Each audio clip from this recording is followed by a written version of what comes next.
Rawan Arraf is a lawyer with a background in refugee protection, administrative law, and international human rights law. She is an experienced and passionate advocate most interested in providing support to affected communities, lawyers, and social movements making change possible. She has over 15 years of legal practice in the public and community legal sectors.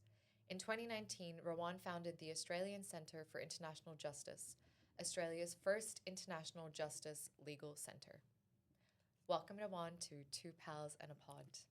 Thank you. I'm so excited to be here, and I miss you guys. Yeah. We missed you. Yeah. Rawan, we like to start each episode reflecting on our positionality as beneficiaries of colonialism, to ask you your asal, your roots, what is your origin story, but also whose land do you live, fight, work on, particularly reflecting on the fact that you're a lawyer practicing law on stolen land that was stolen by and through law. Thank you, guys. Yes, so I live on Camelia country in Sydney's North Shore. I didn't actually grow up there. I grew up on Darug country and went to high school there. And the office of my organisation is on Gadigal country. And it's really important to always acknowledge where we're from because we are settlers here in this colony. And especially as Palestinians, I think we need to remember what we face, what our people face in Palestine. My parents are from the West Bank, and they met in Kuwait, and that's where I was born. And my family came out here maybe a year after the first Gulf War, in 1991. We left Kuwait during the Iraqi invasion, so before the US invasion, and spent maybe less than a year in Jordan before my father's visa application as a skilled migrant was accepted here in Australia. I think the other application was to Canada, but Australia was first. So we came out, I think, towards the end of 1991, and I've been here ever since. I really like how you made that link between, the fact that we are daughters, so to speak, of dispossession, but we're also here in so-called Australia, or, if you'd ended up in Canada, you'd still be, we'd still be settlers who are complicit in dispossession. And how do we, sort of reconcile that? And I suppose one way is through the work that you're doing. You founded the Australian Centre for International Justice, ACIJ, in 2019 at a time when speaking about war crimes and accountability, especially in the context of Palestine, was almost taboo, and you'd probably get not just taboo, but was a punishment in Australian law and politics. A lot of censorship, a lot of sort of backlash. So, what personal and professional experiences did you have that pushed you to take such a leap? So, I've always been fascinated by this concept of the principle of universal jurisdiction. In 2000, I was in year 10 and we had the second Intifada, and I think we were all affected by it as Palestinians here in the diaspora. Obviously, my mum was getting daily updates about what was going on. And, this was, I think, at the time of the Olympics. So I remember it being... I just remember being very focused on, as someone in year 10, I was focused on, the excitement around the Olympics, but also, there was something happening back in my homeland and my family was being affected and, it wasn't being covered as much. And back then we didn't have social media and we didn't have, I think my parents had a huge satellite on top of their house to get streaming Al Jazeera. Relatable. So we were watching. We were definitely watching. legal. Yeah. Well, I think we had to actually, on that part, I think we had to put it down because the neighbours complained. Anyway, we eventually had... was it Foxtel at the time? And then we had Al Jazeera. And I don't know, but we had a satellite at one point, regardless of when. You mean to tell us that there was more excitement and coverage over the Olympics than there was the Intifada? So I think, if I remember correctly, my parents were watching what was happening and there was also, the coverage of the Olympics, which was 24/7 because, Sydney was a host city. Yeah. So it was it's just something that baffled me. Very jarring. Very jarring. And, we had the death of Muhammad al-Durra. And we were young, I was young. We were all young, Randa. We were all young. And but it did stir something in me. And I think it was then that I heard something about Ariel Sharon, and he was being sought a few years later, being sought in Belgium by Belgian lawyers who were acting under this principle of universal jurisdiction. And it wasn't until, and obviously we were active for a long time, so we knew about it, but I wasn't really aware about what it meant other than, like local courts, we can do something in Australia if these war criminals come here.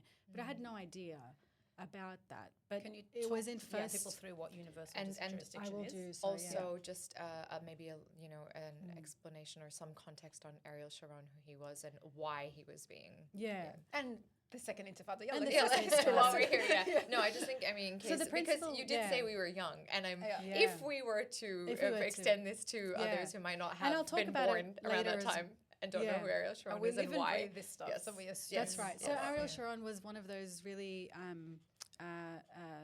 I guess you could say, seminal figures in Israel's right, who we called the Butcher of Beirut, for his role in leading the campaign to massacre on a wide scale Palestinian refugees in Lebanon. And lawyers in Belgium had sought him, had put in a file to seek the investigation and prosecution of his role in that massacre in Belgium. I think he was visiting at the time, and so they're using this principle of universal jurisdiction, which is the idea that these crimes are so heinous to humanity as a whole that every state should pursue through investigations and prosecutions of these individuals for these acts, which could encompass the crimes of war crimes, crimes against humanity, or genocidal acts. And most states have a version of universal jurisdiction. I'll talk about Australia's one in a little while later. But Australia does have this principle, and that's one of the reasons why I wanted to found this centre, was because I was fascinated by it, and I didn't see lawyers in Australia using it. So we have the laws in place in Australia, but no one was using it. And it was in university.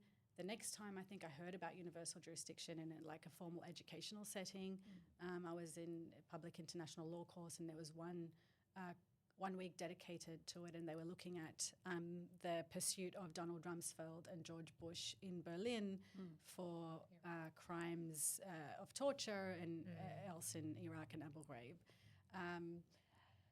And then sometime in 2015, I think, I was working as a refugee lawyer in my beloved RACS, Refugee Advice and Casework Service, so totally different areas of law.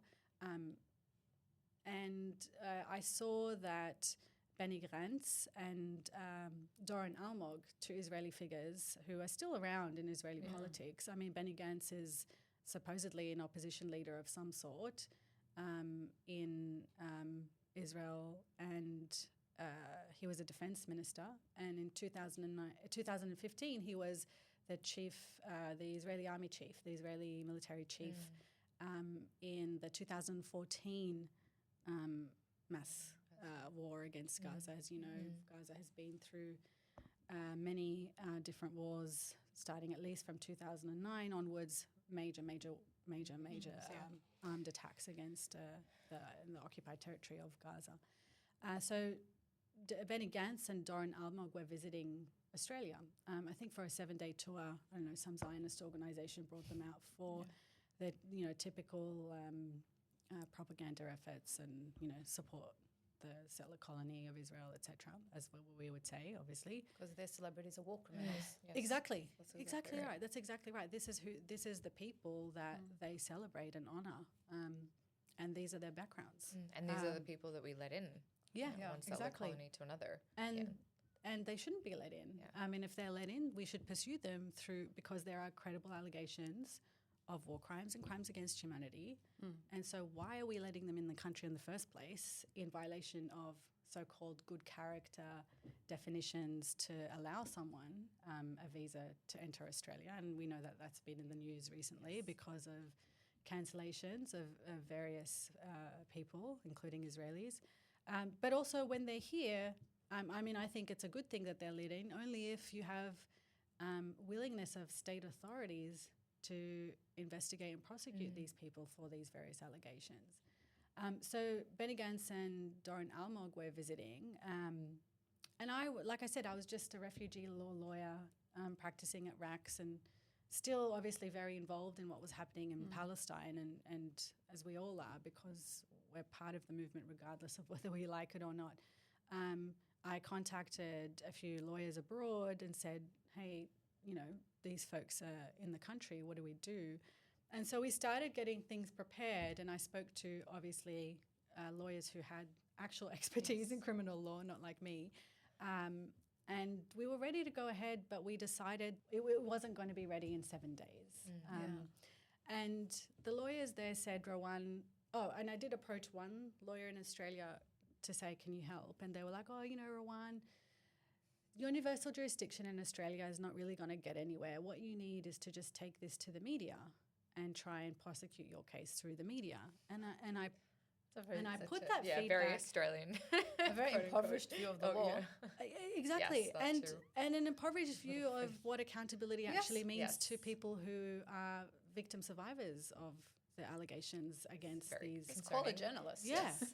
And I gave that feedback back to the Palestinian lawyers and their supporters, and they said, no, absolutely not, Rawan. We are not media lawyers.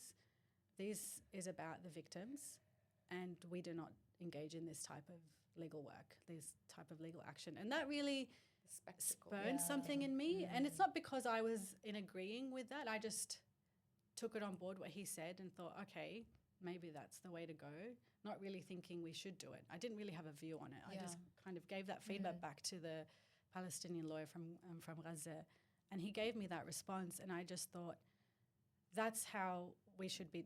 That's what being a lawyer, human rights lawyer, really is about.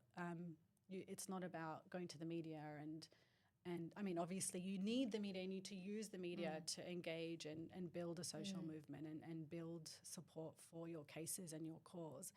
But you don't do it in that way, and you don't do it to get attention and to grow an ego.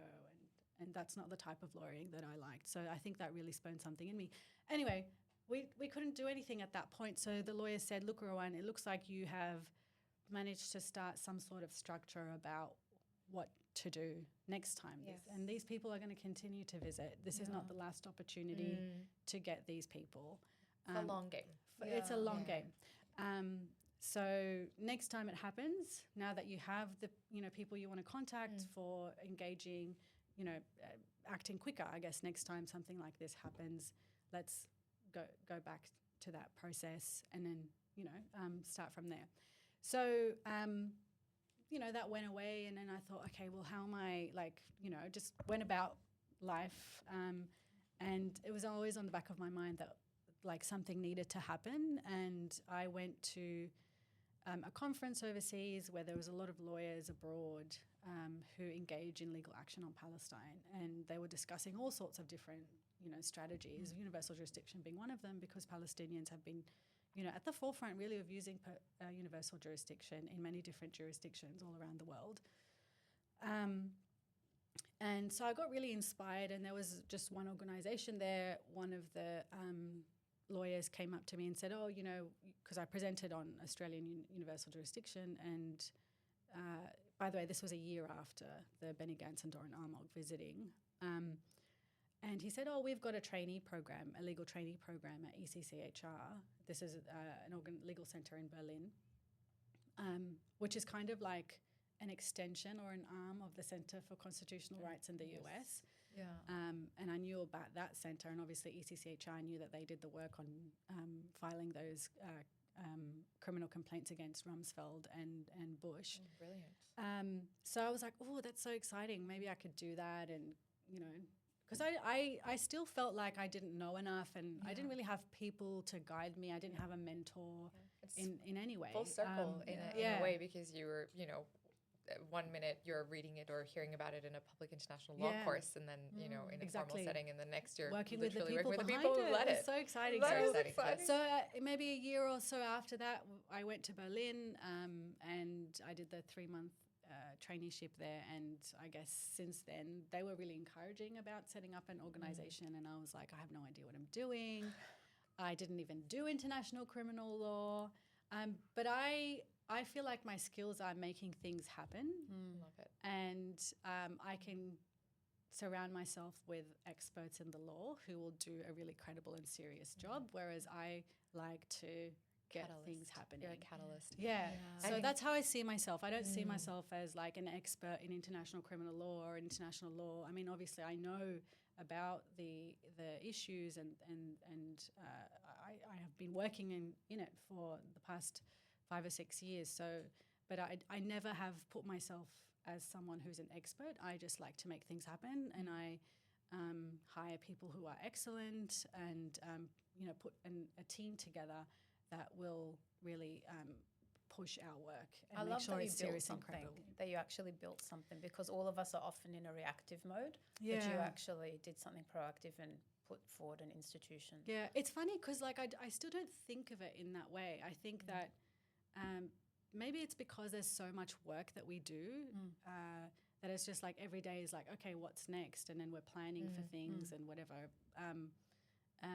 Maybe that's a lack of reflection on my part, but also maybe because we're in the trenches and like we have to get things done. Yes, yeah. And you sell yourself short, because I know that in doing everything that you have done and managed to build what Rhonda's right to call an institution, a seminal institution, you've brought all this knowledge, and you've also been crucial in I guess not just catalyzing, but assisting and supporting others who are following you in your footsteps. So I think that's definitely a critical part of the movement for sure. Yeah, I mean, I'm so proud of the work that we've done, and I am very lucky to be doing this kind of work. Not everyone has that opportunity, especially in Australia, where doing human rights work or human rights related work is so limited. There's not many opportunities.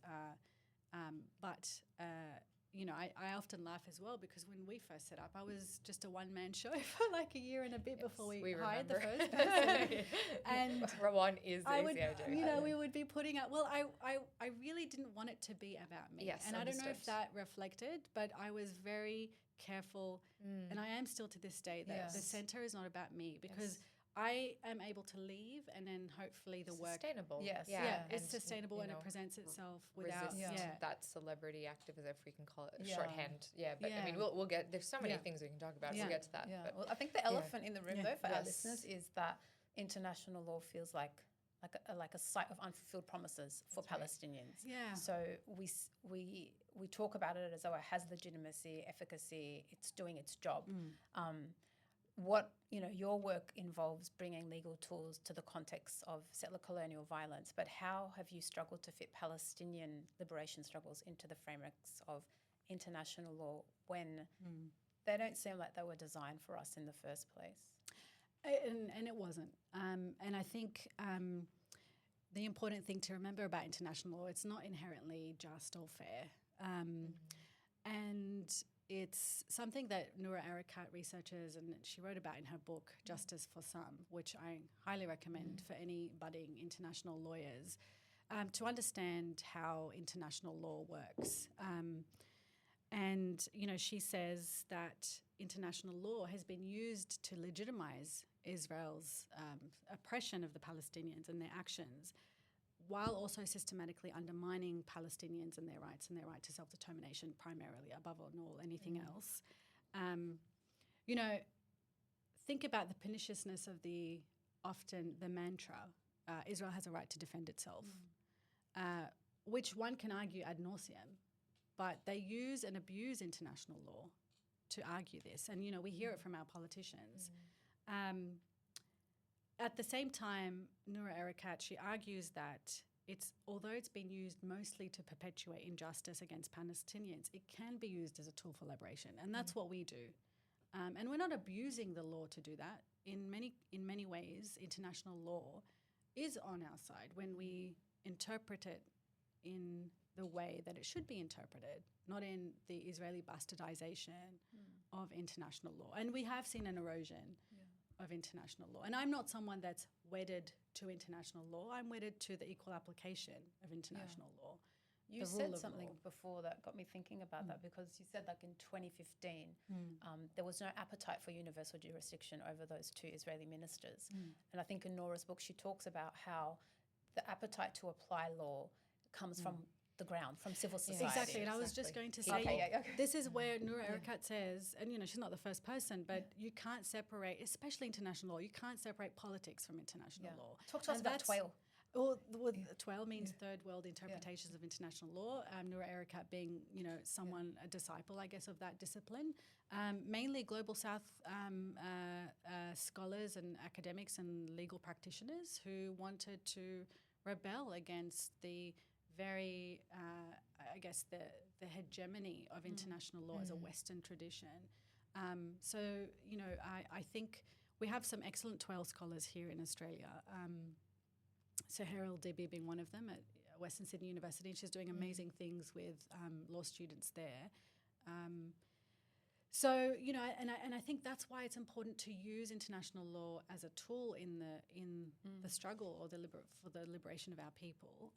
But you can't do that without concurrently building a social movement.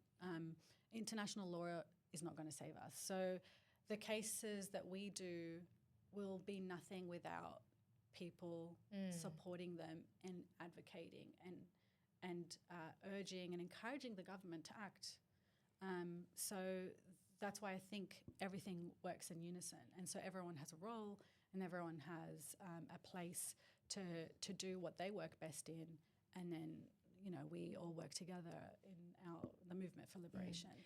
And, no doubt international law has been weaponized, as neutral, as apolitical to undermine justice, our struggle for liberation, as we've said, and Gaza really is the nexus. We've seen that, it makes one wonder if as you say, if it's possible to pursue justice through these institutions that are so seeped in political power and selective enforcement, and whilst we use it as a tool, engage in it tactically in the short term, what are we doing long term sort of to build as an alternative, or as I guess a two-pronged approach. You yourself have spoken about this in when you've spoken about the hypocrisy of governments who will call for accountability for issues or for Ukraine, but block and actively undermine similar calls for Palestine. So I'm really interested in how do you navigate this? How do you navigate the blatant double standard in the legal advocacy work that we're doing? And maybe just an added reflection or a core reflection, how do you navigate that double standard for that work, and when we're also doing this work in relation to being on stolen land? It's enraging because there's you can't really engage in rage moments every time you see statements from the government, which if you put it comparable to issues happening around the Russian aggression in Ukraine and the crimes of Russia in Ukraine, compared to what's happening in Israel's aggression against the Palestinians, which is far worse. And I have no qualms in actually comparing it in that way. Not that what's happening in Ukraine is justified in any way. It is abominable and it should end, and Russia should definitely be held accountable. But it's what's happening in Palestine is far worse, and it has been going on for decades. And seeing the different divergent approaches by the so-called international community towards what's happening in Ukraine, and using international law and implementing various accountability mechanisms to force Russia's hands, which could be used in relation to Israel, but is being refused and is actually leading to the erosion of international law. So if you want to support accountability against Russian aggression in Ukraine, and you use international law but refuse to do it in respect of Israel, I can understand people who obviously are so enraged at the double standard and then totally dismiss international law altogether. I totally understand it. We get it often. We get those comments often in our social media pages. I get family asking me, what's the use of international law? The Western governments are hypocritical, etc. But I just think if we don't use it, if we don't insist upon accountability and the tools available to us through international law, then I just think that there's no point in doing anything. And because really I think it comes from Palestinians on the ground who want accountability. They want us to record. You know, I think what's so amazing about, in spite of the fact that everything happening in Gaza and the West Bank, but mostly in Gaza, when they see us marching and protesting, they think that's important, and I think that makes us feel good, even though it's not really about us in the end. But it is important for us to feel good while we're here, so that it's one way for us to cope and keep demanding and applying pressure, putting pressure on our governments. But it really is. It really says something about Palestinians that they have that hope and they want accountability. And people are still documenting in Gaza, like our partner organisations, the Palestinian Centre for Human Rights and Al Mizan Centre for Human Rights. They've suffered a lot. They've had people killed. They've all been displaced, their homes bombed. But they're still documenting. They're still going out to sites and documenting where there's airstrikes or there's other, litany of crimes that are happening because they want accountability. And so I think for me that propels me, okay, we need to keep doing this. Otherwise, Israel gets away with it. And I think Israel has been, its legitimacy is on the line. And I think that will become more and more evident as the new generation who has seen what it's capable of through their phones and through social media, that will be the generation that will grow up and be in places of power and will force Israel's hands. I mean, I think we don't even have to do much other than ensure that we're documenting, and we want these people to be accountable in the end. But to your point about double standards, one thing that's really, really frustrating is, and we've spoken about this in private often, is to compare statements by the Australian government, whether it's Labor or the Liberals, whatever, to compare statements by them on Ukraine and to look at how accountability is a word that is actually used often.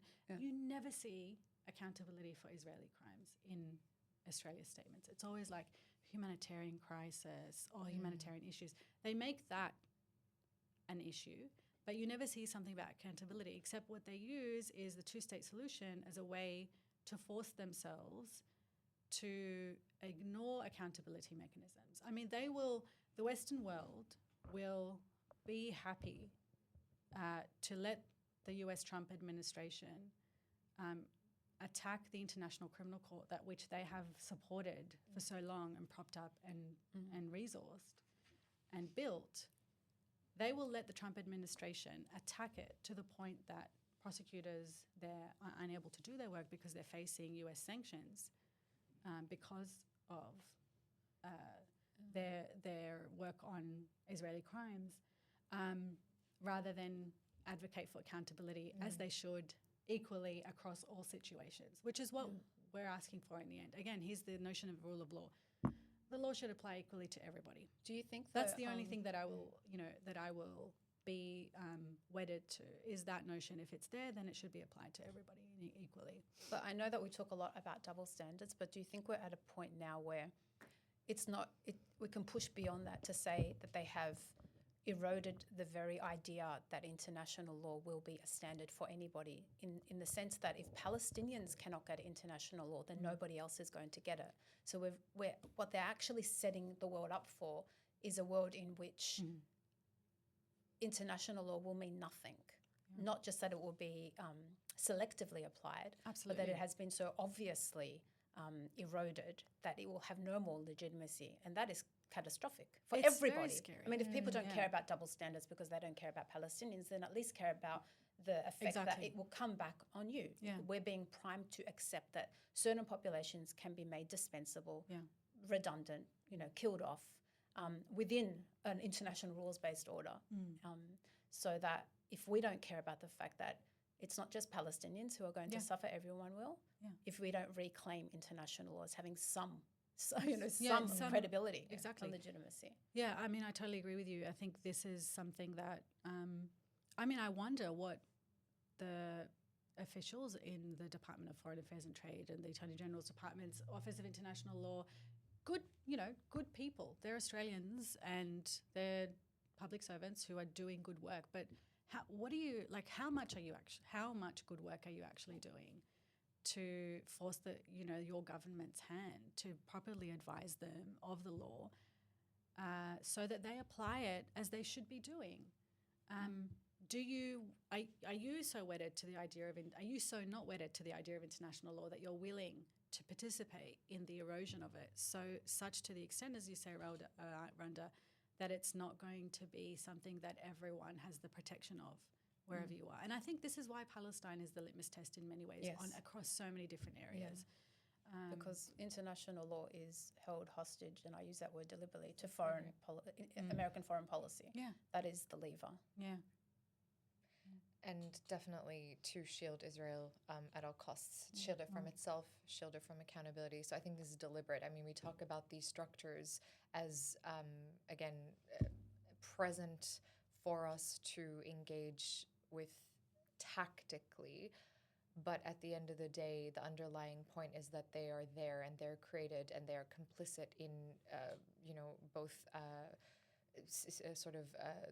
they're complicit in enacting a genocide here to this day, and that will never change unless accountability and that reclamation of that history, that reckoning rather, and in the same breath extends to other settler colonies, Israel included. I mean, I think this is part of the point. And there's a lot of I think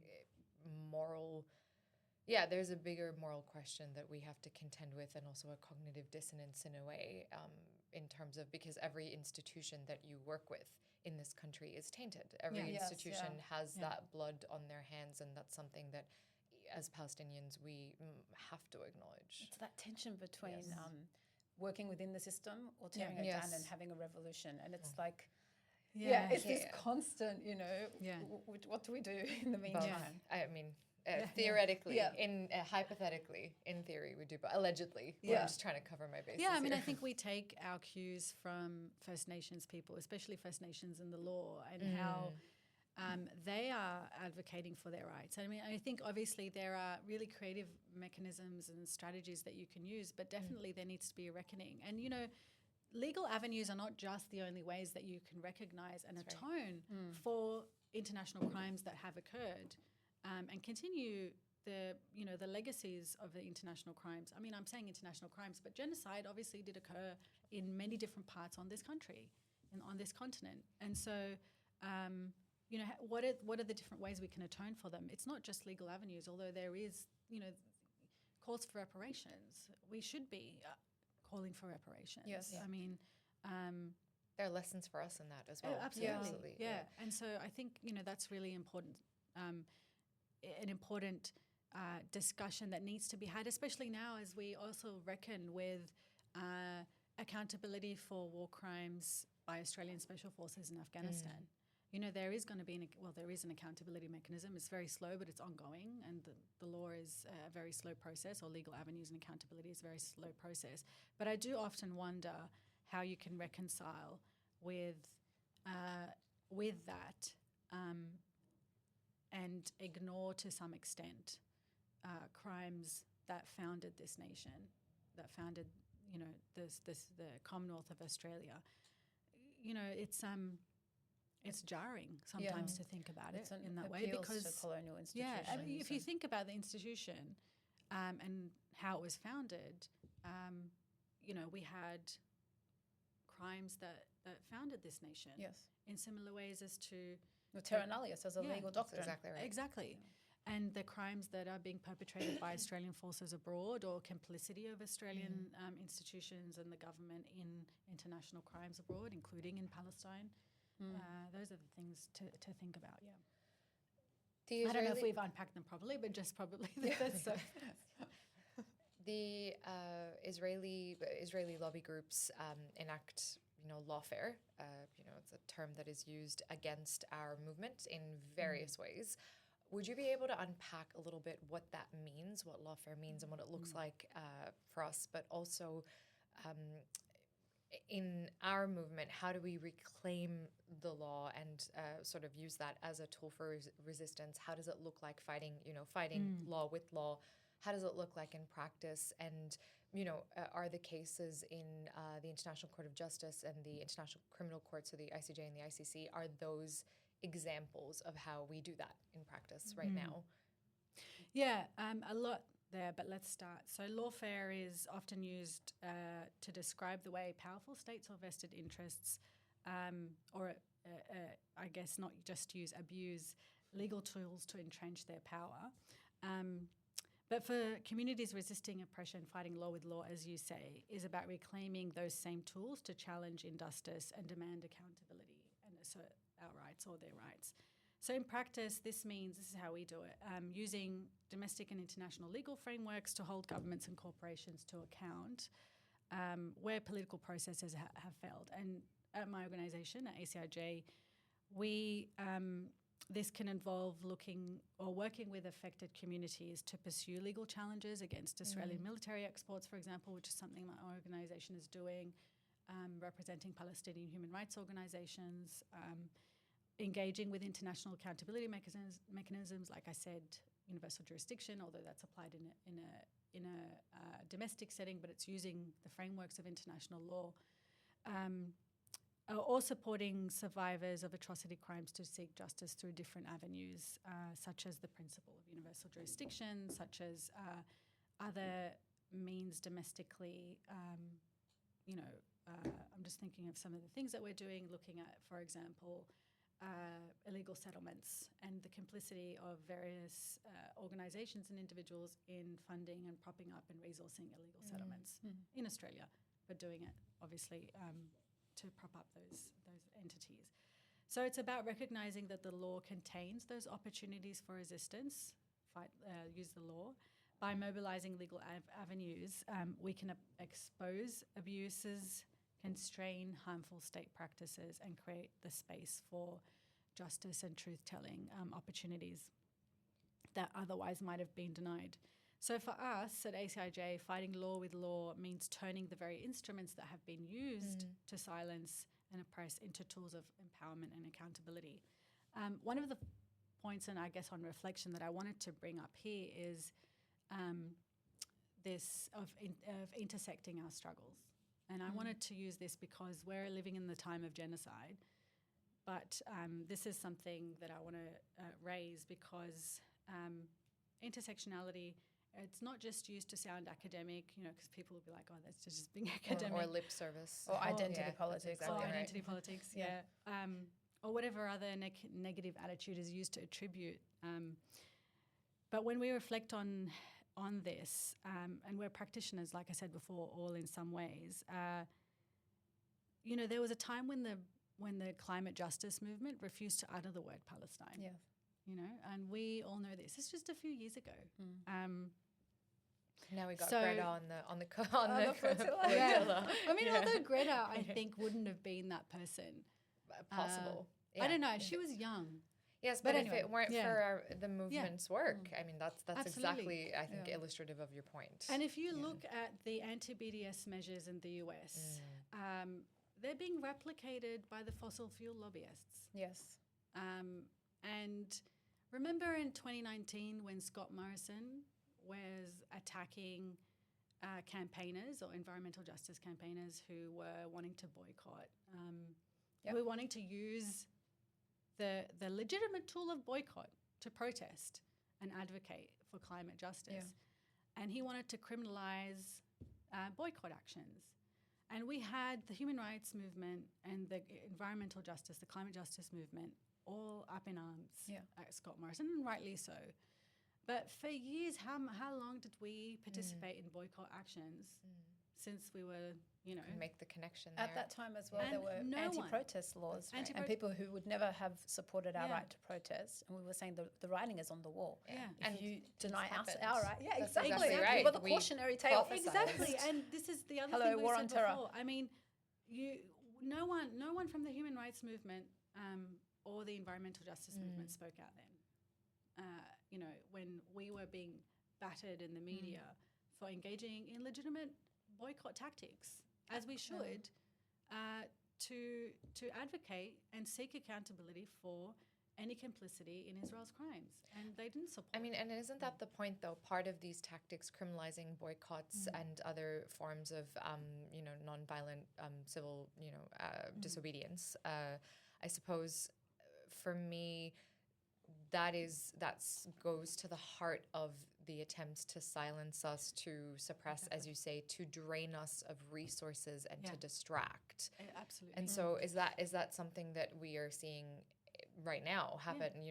A continuing strategy. Yeah, and it's going to come, or at least it's happening in some way, to people who support climate justice, to any other progressive cause. So I think we use the tools available to us to seek accountability, and I think that's the only way. And I don't see it as abusing the law. I see it as credible legal actions. We're grounded in serious. I mean, this is a serious endeavor. I'm not here to have fun. Like I said before, I mean, I think the work is fun in the sense that, we get to go after really powerful people, and that's invigorating because, it's scary in many respects, but it's invigorating because they act with so much impunity. Our project at the moment to document and investigate, I guess monitor, because we're not an investigating force, but seek the investigation and prosecution of Australian dual citizens who are fighting in the Israeli military. It's a scary endeavour, but who else is doing this work? Exactly. And, this is under the principle of universal jurisdiction, but also these are citizens of Australia, and they should be subject to Australian laws. There are credible allegations of war crimes, crimes against humanity, and genocidal acts being perpetrated in Gaza and throughout the occupied Palestinian territory, in Lebanon too, where potentially Australian citizens are fighting, and there are. I know this for a fact because we're looking at some individuals who have been in Lebanon. Regardless, it shouldn't be left to us to do this work.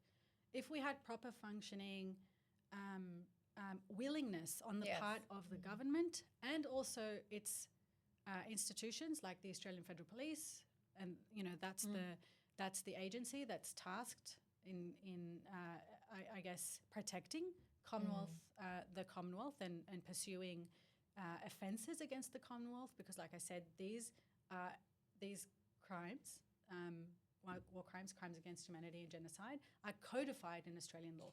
The reason they're codified in Australian law is because Australia is a state party to the Rome Statute of the International Criminal Court, and one of the principles of the International Criminal Court is this principle of complementarity. So the International Criminal Court really is a court of last resort. But like I said, all states in upholding accountability and in upholding accountability for violations of international law that give rise to international crimes, they should have a role in seeking accountability, in seeking and pursuing people who have violated these laws. And so every state really should be undertaking its responsibility to do this. If we had the willingness of the Australian government to say, yes, we're going to look at people who have gone to serve in Gaza, Australian citizens, we should be encouraging the AFP to do it. We should be setting up an investigations unit to do it. Similar in many respects, you see the government's response to the rise of anti-Semitism in Australia, and task forces are being set up to look at this. That's all well and good. I'm not against that. I think all racism in Australia must be. There must be a task force on racism they are in Australia. exceptionalizing anti-Semitism, though, and I think that's maybe more the issue. But I take your point, and this is part of the strategy we were referring to earlier, just a brief point on the lawfare, right? Yeah. That we know that they are, certain Israeli, Zionist lobby groups benefit from certain designations, from outlawing certain movements, from further strengthening repressive legislation that disproportionately impacts our communities, whether it is from the anti-protest laws to even certain symbols, words, etc. Right? Actions. In the UK. So exactly right. Yeah. So Against we know Palestine, that is a very live issue, and that there is a disproportionate impact on our communities, but also a complete asymmetry in power in the use and abuse of law to affect us as communities. And so it seems very valid, in the very least, a reasonable response that we would try and push for accountability with dual citizens, as you said, who are fighting and committing in this moment, as opposed to the focus on our communities and the, you know, as I said, the insidiousness of these tactics. We have, you know, potential evidence of people committing crimes right now in this or, you know, in recent history. And on top of that, as you say, a framework, a political and legal framework to address anti-Semitism, which we know is really under the guise of just furthering this issue. But nonetheless, we have a task force on it. And then, and, you know, if you were to accept that, you know, it's legitimate that the government set up a task force, okay, well, you could set up a task force. I know, I was just saying if you were to accept that. But why don't we see a task force in relation to, you know, people being called up to go and fight in the Israeli military? I mean, why is it left to the devices of a small town legal center? So it's the start of a really good show. I know, because but no, I mean, like it shouldn't be left to us, and we don't have the resources that the resources of a state agency does. And there's no appetite for it because they're complicit in it. They're part of the crime. Serves. At the end of the day, we're using the mechanisms available to us. I'm not creating law to go after. You're not in that position. No, and it's this is, you know, it's something that we take really seriously, and we do a thorough job. We look at the evidence presented, available to us, and if it's not to the legal standard, then we don't pursue it. Then we go to our next case, or we look at the next action available to us. It's not that we're involved in frivolous cases. I mean, that would be against our role as lawyers anyway before the court. I think like people listening might think that we're operating from a place of cynicism, but they're misunderstanding that we're actually operating from a place of revolutionary love and hope.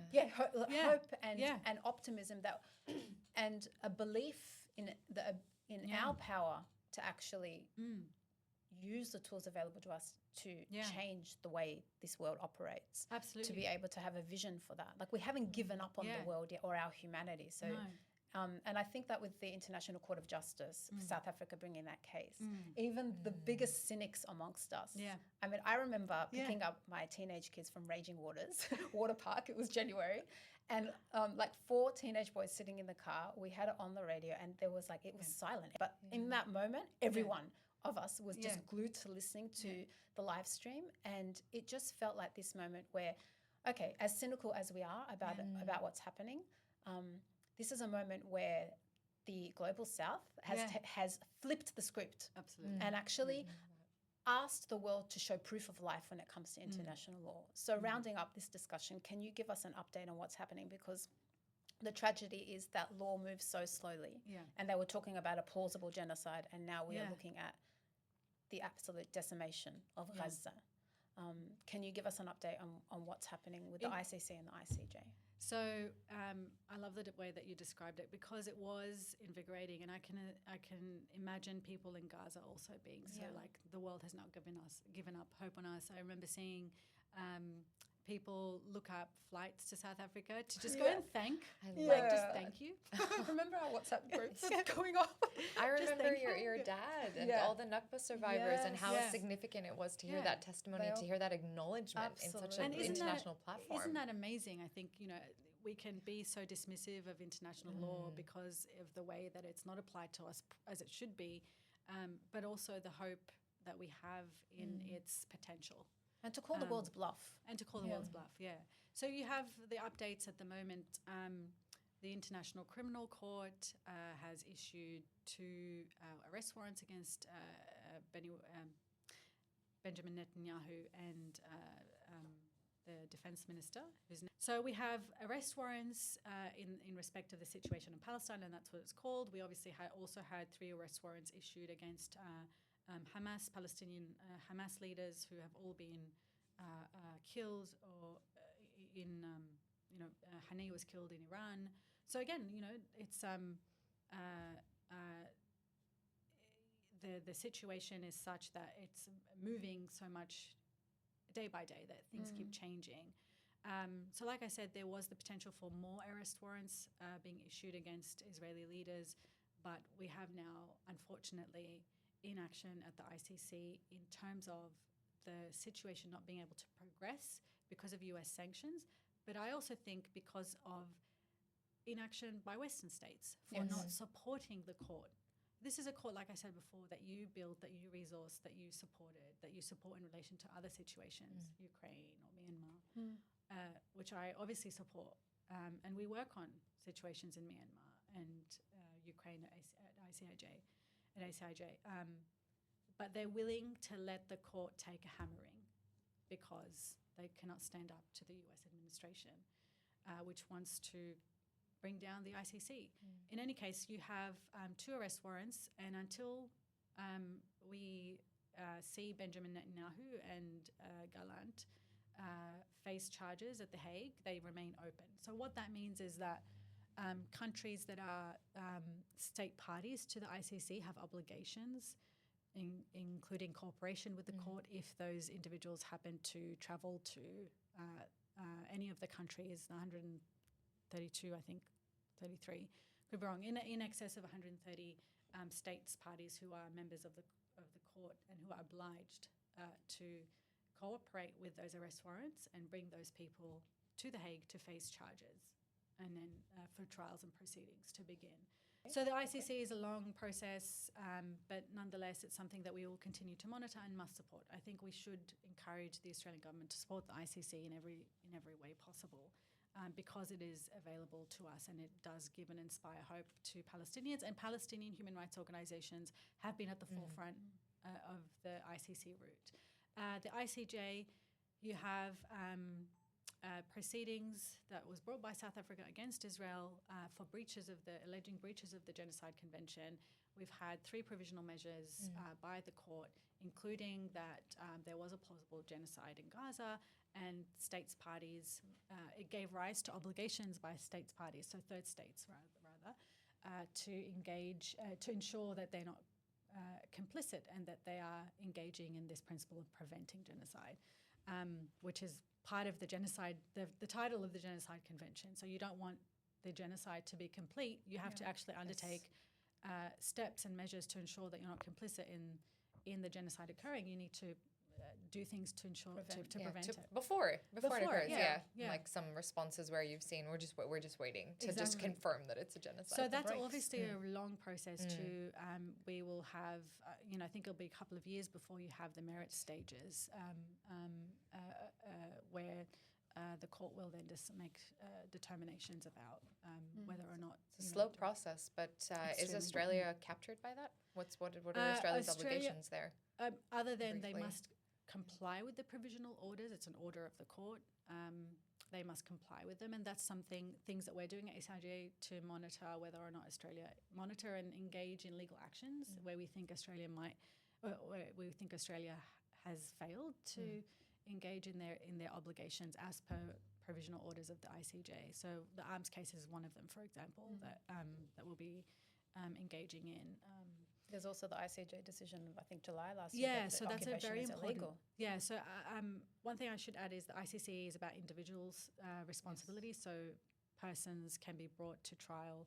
The ICJ is a state dispute process where states bring their dispute, and you have also mechanisms such as this General Assembly of the United Nations seeking advice from the International Court of Justice about the international law. What is the international law of certain questions? And so we had a process that was started in 2002 to look at the illegality of the occupation in Palestine. So they determined in July last year that the occupation of the Israeli occupation was unlawful, and that also gave rise to third state obligations that Australia must look into. We've put out a list. I think a list of 13. Just basic. We could go on forever, but 13 recommendations that the Australian government must do to ensure it's not complicit in Israel's unlawful occupation. Two-way arms trade, for example. Many other things. A review of the investment policies of the Sovereign Wealth Fund, the Future Fund, or other investments in defence or in other industries, which, there needs to be parliamentary and judicial inquiries into to the extent of complicity of Australia in the unlawful occupation. For those interested in also more information about all of this, follow ACIJ as well as APAN, the Australia Palestine Advocacy Network, because they also do a lot of work on the super funds, the complicity of super funds, I think, as well. So, Rawan, follow and donate. Yes, absolutely. Rawan, we like to end each episode of Two Pals in a Pod by asking our guests some cheeky questions, I guess. And we wanted to kick off by asking you, what are some words, maybe, a quote, a poem, a verse, any piece of writing that has been anchoring you lately, especially in this time? I think The Last Will and Testament of Anas Sharif. Anyone can go look that up. I think it's moving. I think we should read it all the time. The book, The Perfect Victims, by Mohammed El-Kurd, The Politics of Appeal, that is seminal, I think, for anyone to read. But it's also therapeutic as a Palestinian to read it, because I think I have engaged in self-censorship in the past because I didn't, I wanted to be the perfect victim, realizing that we can never be the perfect victim because of the power structures that don't allow us to be. But importantly, a surgeon in Gaza, his name is Dr. Ezzeddin. Please go and follow him. His words are profound. They're so moving, and they're written so beautifully about the most awful, horrendous things, because you can find beauty in these situations. He's like